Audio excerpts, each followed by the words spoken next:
అప్పుల బాధలు వెంటాడుతున్నాయా? అయితే 6 జేవిఆర్ వారి జాతిరత్నాలు ధరించండి. నమస్తే, వెల్కమ్ బ్యాక్ టు మనం టీవీ. నేను మీ పవన్ బెజవాడ. నాదవాడు సీనియర్ జర్నలిస్ట్ కట్టా కార్తిక్ గారు. ఇజ్రాయెల్ ఇరాన్ మధ్య కొనసాగుతున్నటువంటి భీకర యుద్ధానికి సంబంధించి పూర్తి డీటెయిల్స్ తీసుకుందాం. ప్రెసెంట్గా ఒక బ్రేకింగ్ న్యూస్ అందుతుంది. ఇజ్రాయెల్ యొక్క మొస్సాద్ టీం పైన ఇరాన్ విరుచుకుపడింది. మొస్సాద్ నిర్వహించేటువంటి డ్రోన్ వ్యవస్థపైనే ఇరాన్ దాడి చేయడం జరిగింది. అక్కడ ఉన్నటువంటి భవనాన్ని కుప్పకూల్చడం జరిగింది ఇరాన్. దీనికి ప్రతీకార చర్యగా ఇరాన్పై విరుచుకుపడుతోంది ఇజ్రాయెల్. కొంత ప్రాణ నష్టం కూడా జరిగినట్టు తెలుస్తుంది. పూర్తి స్థాయిలో ఆస్తి నష్టం చోటు చేసుకున్నట్టు తెలుస్తుంది. మొస్సాద్ మనకు తెలిసిందే, భారత్ పాక్ ఉద్రిక్తతల నేపథ్యంలో భారత్కు ఇజ్రాయెల్ సపోర్ట్ చేసినప్పుడు భారత్కు మొస్సాద్ టీమ్స్ రాబోతున్నాయి. మొస్సాద్ సహకరించబోతోంది. ఇజ్రాయెల్ యొక్క ఈ సీక్రెట్ టీం ఏదైతే ఉంటుందో మొస్సాద్ అనే సంస్థ, అది భారత్కు రాబోతున్నట్టు మనం అనేక వార్తలు విన్నాం. మనం టీవీలో కూడా దానికి సంబంధించి స్పెషల్ వీడియోస్ కూడా మనం చేయడం జరిగింది. ఇప్పుడు ఆ మొస్సాద్కు సంబంధించినటువంటి ఒక డ్రోన్ వ్యవస్థ పైన ఇరాన్ దాడి చేయడం జరిగింది. దాన్ని కుప్పకూల్చడం జరిగింది.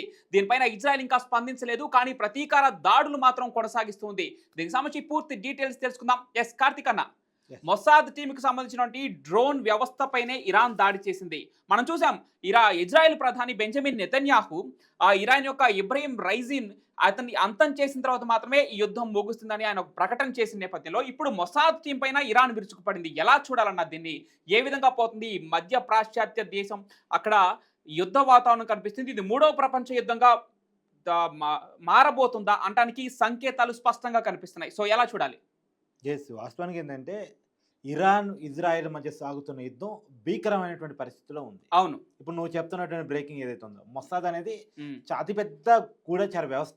ఇజ్రాయెల్ కున్న చాలా బలం అది. యాక్చువల్గా ఆ గూఢచార వ్యవస్థ టీం దగ్గరికి వెళ్ళి, సీక్రెట్ టీం దగ్గరికి వచ్చి వాళ్ళ డ్రోన్ల వ్యవస్థ మీదే దాడి చేయటం అనేటువంటిది ఇరాన్ సాధించినటువంటి ఒక బిగ్, వాళ్ళు బిగ్ ఘనతే వాళ్ళకి. ఒక రకంగా చెప్పాలంటే ఇరాన్ ఇజ్రాయెల్ ముందు నిలవగలిగిద్దని ఎవరు అనుకోరు జనం. అంటే ఈ యుద్ధంలో ఒక మెట్టు పైకి ఎక్కారు అనుకోవచ్చు వాళ్ళు. అంటే వాళ్ళ పాయింట్ ఈ స్టెప్ లో చూస్తున్నాం. ఏ స్టెప్ కా స్టెప్ గా చూడాలి. మరి దేనికి ప్రతిగా ఇజ్రాయెల్ ఎలాంటి దాడి చేస్తారని కూడా చూడాలి. ఒక పక్క ఇరాన్ చాలా నిజానికి పెద్ద ఎత్తున నష్టపోతా ఉంది. ఇరాన్ అస్తిత్వ పోరాటం చేస్తా ఉంది. అంటే ఇరాన్ ప్రెసిడెంట్ ని అంతమొందిస్తాను అని చెప్పేసి ఇజ్రాయెల్ ప్రెసిడెంట్ ప్రకటించిన తర్వాత ఇప్పుడు ఇరాన్ ఇక చావు బతుకుల పోరాటంలోకి వెళ్ళిపోయింది. ఇప్పుడు చావా రేవా అంటే నా దేశం మిగలదు, నా దేశ ప్రెసిడెంట్ మిగలడు, నా దేశం అనేది కనపడకుండా వెళ్ళిపోతుంది, నా దేశం ఇజ్రాయెల్ చేతిలోకి వెళ్ళిపోతుంది అనుకున్న పరిస్థితిలో ఒక తెగింపుకి వెళ్ళిన పోరాటం ఇరాన్ వైపు నుంచి జరుగుతా ఉంది. ఇజ్రాయెల్ ఏంది, వాళ్ళు అణ్వాయుధాలు తయారు చేస్తున్నారు, వాళ్ళు టెర్రరిజాన్ని పోషిస్తున్నారు, టెర్రరిస్ట్ ఆర్గనైజేషన్స్ నడుస్తూ ఉన్నాయి, అణ్వాయుధాలు నడుస్తున్నాయి. నా చుట్టూ నా సరిహద్దుల్లో కనుక అణ్వాయుధాలు కనుక వస్తే రేపు నాకు ప్రమాదం. నాకు మంచికి చెడుకి విచక్షణ ఉంది, అణ్వాయుధాలు ఎలా పడాలి.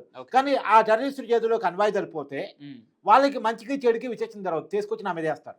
కాబట్టి నాకు తప్పని యుద్ధం అని ఇజ్రాయెల్ చెప్తాను. ఇప్పుడు ఎలా ఉంటుందంటే పవన్, ఎవరి పాయింట్ ఆఫ్ వ్యూ వాళ్ళకు ఉంటుంది. జియో పాలిటిక్స్ లో ఏ దేశం వైపు నుంచి ఆ దేశం చూస్తుంది. దేన్ని కాదనలేని పరిస్థితి, ఎవరి వైపుని కాదనలేని పరిస్థితి. ఇప్పుడు రష్యా ఉక్రెయిన్ యుద్ధం చూడు.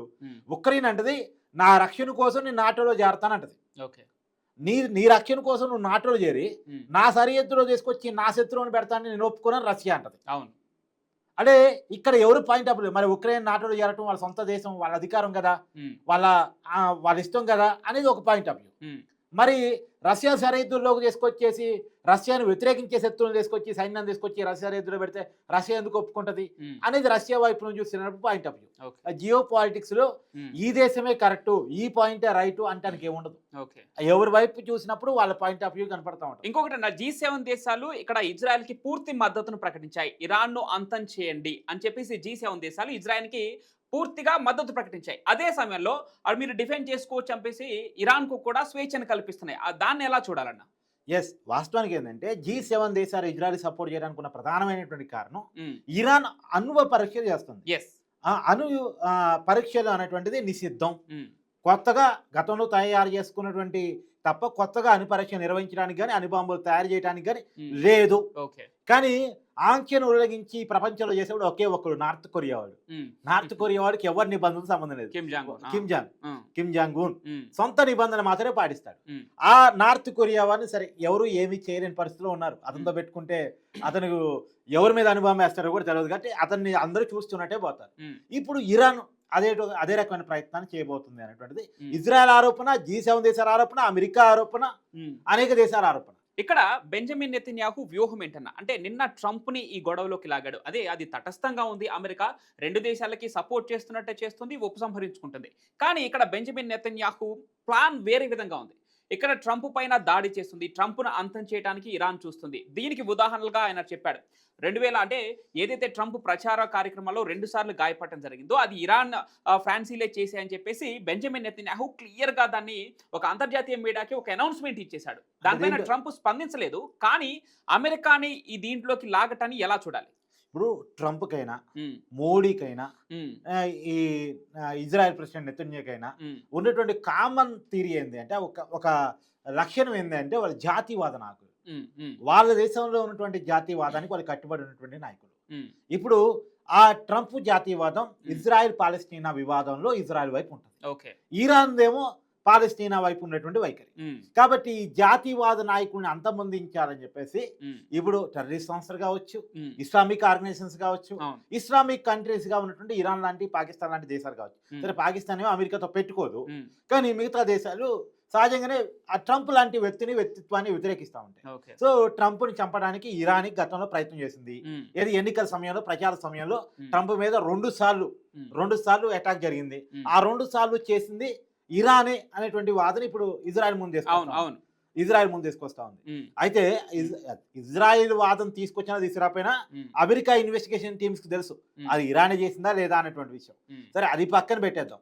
రెండోది, ఇప్పుడు అమెరికా ట్రంప్ వచ్చిన తర్వాత ట్రంప్ అనుకుంటుంది ఏంటంటే యుద్ధాలకి అమెరికాను దూరంగా ఉంచాలి. ఎందుకంటే యుద్ధాల వల్ల అమెరికా చాలా వ్యయాన్ని ఖర్చు పెట్టాల్సి వస్తుంది, చాలా డబ్బుని ఖర్చు పెట్టాల్సి వస్తుంది.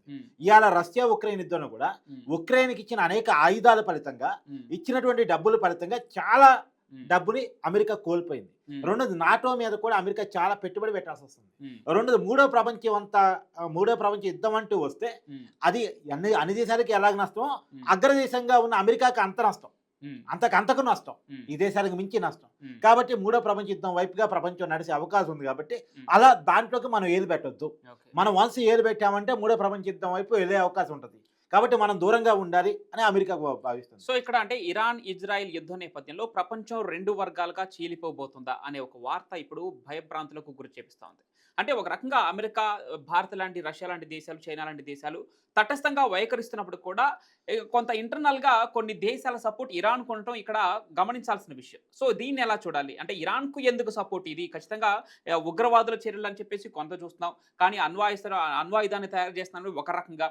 అణ్వాయుధాన్ని తయారు చేసి అమెరికా లాంటి దేశాలకే సవాల్ విస్తున్న ఇరాన్కి కూడా కొన్ని దేశాలు సపోర్ట్ చేస్తున్నాయి. దాన్ని ఎలా చూడాలి? అంటే జియో పాలిటిక్స్ లో ఎలా ఉంటుందంటే, వాళ్ళు అంటే ఇరాన్ అణుపరీక్షలు చేస్తుందా, ఇరాన్ టెర్రరిస్ట్ ఆర్గనైజేషన్స్ ని పెంచి పోస్తుందా అనేది చూడరు. ఇప్పుడు మన శత్రువు ఎవడు? మనకి ఇజ్రాయెల్ శత్రువు, లేదా మనకి అమెరికా శత్రువు.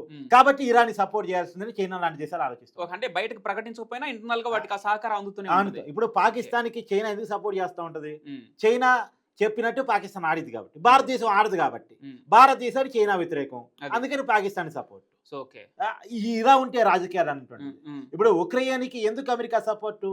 రష్యా ఐడియాలజీ అమెరికాకి నచ్చదు, బ్రిటన్ నచ్చదు. సో రష్యన్ ఐడియాలజీ వీళ్ళకి నచ్చదు కాబట్టి వీళ్ళ మీద యుద్ధం చేసే వాళ్ళంతా వీళ్ళ మిత్రులు అన్నట్టు. ఆ పేరుతో ఏం చేస్తారు? ఉక్రెయిన్కి ఆయుధాలు అమ్ముకుంటారు. ఆయుధాలు అమ్ముకొని ఏం చేస్తారు? నీకు ఇన్ని ఆయుధాలు ఇచ్చా, ఇన్ని డబ్బులు ఇచ్చా, కాబట్టి నీ దేశంలో వనరులు నాకు ఇచ్చా అమెరికా. ఇప్పుడు అమెరికా అంతా కూడా తెలివి. అంటే ప్రపంచంలో ఉన్న పెద్ద పెద్ద దేశాలు కూడా శత్రువు యొక్క శత్రువే మనకి మిత్రుడు అనే పాలసీని ఫాలో అవుతున్నాయి. జియో పాలిటిక్స్ లో ఏ దేశం కూడా ఏ యుద్ధంలో తలదూర్చినా నాకేంటి అనే ఆలోచనలో నుంచి తలదూరుస్తారు. నా ప్రయోజనాలు ఏంటి అనే దాంట్లో నుంచే చూస్తారు. అంతే తప్ప వాళ్ళకి ఎవరి మీద పచ్చైన ప్రేమలతో కాదు, ఎవరి మీద పగలుంటాయి, ప్రేమలు ఉండవు. ఇక్కడ పగలు మాత్రమే ఉంటాయి. ఆ పగల కారణంగా మనకి నచ్చినా నచ్చిపోయినా ప్రేమలు ప్రకటిస్తూ ఉంటారు అవతలోడి మీద. సో మనకి పగున్నోడి మీద పోరాటం చేస్తున్నోడి మీద ప్రేమ ప్రకటిస్తూ ఉంటారు. సో ఇక్కడ అమెరికా గురించి వచ్చింది కాబట్టి మరొక అంశం మన టాపిక్ డిస్కస్ చేసుకోవాల్సిన అవసరం ఉంది. ట్రంప్ అంటే పాకిస్తాన్‌కి, భారతదేశానికి మధ్య కుర్చీలు పడ్డాయి. అంటే డిస్కషన్ చేసుకోవడం కోసం. మధ్యలో మెయిన్ చైర్ ఏదైనా ఉందంటే నాది మధ్యవర్తిత్వం వహించినటువంటి హస్తం నాదని చెప్పేసి ట్రంప్ ఏ విధంగా చెప్పుకున్నాడో, మొన్న ఇరాన్, ఇజ్రాయెల్ మధ్యలో కూడా ఆయన అదే వ్యాఖ్యలు చేయడం జరిగింది. ఇరాన్‌కి, ఇజ్రాయెల్‌కి ఇప్పటికీ అవకాశం ఉంది వీళ్ళు చర్చలు చేసుకోవడానికి. నేను మధ్యలోకి ఎంటర్ అయితే సమస్య పోతుంది. కానీ వీళ్ళిద్దరూ ముందు కొట్టుకోవాలి. కొట్టుకున్న తర్వాత ఎవరి సామర్థ్యం ఏంటో తెలిసిపోద్ది. ఆ తర్వాత మాత్రమే చర్చలు జరగడానికి బావుంటదని చెప్పేసి ట్రంప్ అంటుండు. అదే ట్రంప్ యొక్క ఆలోచన ఏ రకంగా ఉంటుందంటే, హ్మ్. రష్యా ఉక్రెయిన్ యుద్ధం జరుగుతుంది, హ్మ్. నేను ఉన్నాను అంటాడు, హ్మ్. నేను ఉన్నాను అంటాడు. హ్మ్. తర్వాత ఇరాను ఇజ్రాయెల్ యుద్ధం నడుస్తుంది, హ్మ్. ఇక నేను ఉన్నాను అంటాడు. హ్మ్. భారత్ పాకిస్తాన్ మధ్య యుద్ధం నడుస్తుంది, Hmm. నేను ఉన్నాను అంటాడు. హ్మ్. ఇక్కడ ట్రంప్ యొక్క ఆలోచన తీరు ఎలా ఉంటుందంటే, Hmm. యుద్ధాల మధ్య శాంతి పేరుతో దూరి హ్మ్. ఆ దేశాల్లో ఉన్న వనరుల్ని అమెరికాకి అనుకూలంగా ఎలా మార్చుకోవచ్చు. యెస్. ఇదే పాయింట్ ఆయన రైజ్ చేయడం జరిగింది. అక్కడ భారత్‌కి, పాకిస్తాన్‌కి మేము వ్యాపార డీలింగ్స్‌ని మధ్యలో అడ్డుపెట్టి వారిద్దరిని శాంతి చర్చల దిశగా అడుగులు వేపించాం. ఇదే ట్రిక్‌ని ఇక్కడ కూడా నేను ఉపయోగిస్తా అంటుండు. యాక్చువల్‌గా హ్మ్. మళ్ళా ఖండిస్తున్నాం మనం. హ్మ్. భారతీయులుగా ఖండిస్తున్నాం. భారత Yes. ప్రభుత్వం చాలా క్లియర్‌గా చెప్పింది, అవును. నీ వ్యాపార భాగస్వామ్యం కోసం మేమేమి హ్మ్. చర్చలకు పోలేదు, హ్మ్. లేదా యుద్ధాన్ని ముగించలేదు, స్టాప్ చేయలేదు. హ్మ్. మేము కేవలం పాకిస్తాన్ మా కూర్చుంది కాబట్టి, కాళ్ళ బేరానికి వచ్చింది కాబట్టి. కాళ్ళ బేరానికి వచ్చింది కాబట్టి, Yes. మోకాళ్ళ మీద కూర్చొని అడిగింది కాబట్టి మేము యుద్ధాన్ని స్టాప్ చేసింది తప్ప, Yes. ట్రంప్ చెప్పాడను వ్యాపార లావాదేవీల అవసరాల కోసం మేమేమి యుద్ధాన్ని స్టాప్ చేయలేదు హ్మ్. అనేది చాలా అదే క్లియర్‌గా మన భారతదేశం చెప్పింది. విదేశాంగ శాఖ మంత్రి జయశంకర్ క్లియర్‌గా చెప్పడం జరిగింది. ఇక్కడ మూడో దేశం యొక్క లేదు. అంటే మూడో దేశం యొక్క మధ్యవర్తిత్వం భారత్, పాకిస్తాన్ మధ్యలో లేదు. కేవలం భారత్ పాకిస్తాన్ కాళ్ళ బేరానికి వచ్చింది కాబట్టి మాత్రమే భారత్ నిజానికి అక్కడ జరిగింది ఏంటంటే పవన్, హ్మ్. పాకిస్తాన్ 3 రోజులకే చేతులెత్తేసి యుద్ధం చేయలేని పరిస్థితిలో హ్మ్. మళ్ళీ శరణు వేడుకుంది. అవును. మళ్ళీ శరణు వేడుకుంటే సహజంగా పాకిస్తాన్‌కి ఏమనిపిస్తది, హ్మ్. మనం శరణు వేడుకున్నా మన మాట భారతదేశం వినదో అనే కారణం ఓకే. చేత ఓకే. అమెరికాను కూడా అడిగింది, భారతదేశానికి ఒక మాట చెప్పండి అని. రైట్. సరే ట్రంప్ మన అడుగుండొచ్చు, హ్మ్. అప్పటికే ఆ పాకిస్తాన్ మనం అడుగుంది కాబట్టి, హ్మ్. ట్రంప్ మాటకి గౌరవిస్తూ పాకిస్తాన్ ఆల్రెడీ మోకాళ్ళ మీదకి వచ్చింది కాబట్టి, హ్మ్. యుద్ధం చేయటం అనేది భారతదేశం యొక్క లక్షణం కాదు. మళ్ళీ చెప్తున్నాను, రైట్. యుద్ధం చేయటం అనేది భారతదేశం యొక్క లక్షణం కాదు. హ్మ్. భారతదేశం మొన్న కూడా యుద్ధాన్ని కోరుకోలే. హ్మ్. మనం కేవలం మన మీద హ్మ్. కాశ్మీర్‌లో ఉగ్రదాడి జరగబట్టి, హ్మ్. ఆ ఉగ్రవాదులు ఎక్కడున్నారా అని మనం చూస్తే మన కనిపెట్టి చెప్పింది. ఇప్పుడు మనం ఇజ్రాయెల్ గూఢచార వ్యవస్థ గురించి ఎలా మాట్లాడుకుంటున్నామో, రైట్. మనకు గూఢచార వ్యవస్థ ఉంది, రా. హ్మ్. ఆ రా చెప్పింది ఉగ్రవాద శిబిరాలు ఎక్కడున్నాయంటే POKలో ఉన్నాయి. ఉగ్రవాద శిబిరాలు ఇంకా ఎక్కడున్నాయంటే పాకిస్తాన్‌లో ఉన్నాయి. రైట్. So right. పాకిస్తాన్‌లో POKలో ఉన్న ఉగ్రవాద శిబిరాల మీద మనం దాడికి పోతే, హ్మ్. వాళ్ళేదో గొప్ప దేశభక్తులు, స్వతంత్ర సమరయోధులు అన్నట్టు హ్మ్. వాళ్ళ తరపున మన మీద యుద్ధానికి వచ్చింది పాకిస్తాన్. ఓకే. యుద్ధానికి వచ్చిన దేశాన్ని మోకాళ్ళ మీద కూర్చోబెట్టాం మనం. అదే రైట్. తప్ప మనంతట మనం ఎక్కడా యుద్ధానికి కాలు దువ్వలేదు. హ్మ్. యుద్ధానికి కాలు దువ్వటం మన నైజం కాదు, మన ఆలోచన కాదు. రైట్. అదే మన ఆలోచన అయితే హ్మ్. ఈ పాటికి ప్రపంచ పట్టణంలో పాకిస్తాన్ అని ఉండేది కాదు. ఇంకోటి ఫైనల్‌గా ఇప్పుడు అంటే ఇందాక మనం చెప్పుకున్నట్టుగా ఎవరైతే ఇరాన్ ప్రెసిడెంట్ ఎవరున్నారో ఇబ్రహీం రైజీ దాన్ని అంటే అతన్ని అంతం చేస్తే కానీ యుద్ధానికి ముగింపు ఉండదని ప్రకటించిన బెంజమిన్ నెతన్యాహు వాళ్ళ దేశపు అత్యంత బలమైన అంటే ప్రపంచంలోనే అత్యంత బలమైన ఒక గూఢచార సంస్థ పైన వాళ్ళు దాడి చేసి దాన్ని నేలకొల్చడం జరిగింది ఈ రోజు Iran. So Benjamin Netanyahu next step ఏ విధంగా ఉండబోతుంది అనుకోవచ్చు? యుద్ధం ముదిరే అవకాశం ఉందా లేదా ఏంటి? యాక్చువల్‌గా ఇజ్రాయెల్ తన బ్రాండింగ్‌గా వాడుకుంటా ఉంటే తన గూఢచార వ్యవస్థ. అవును.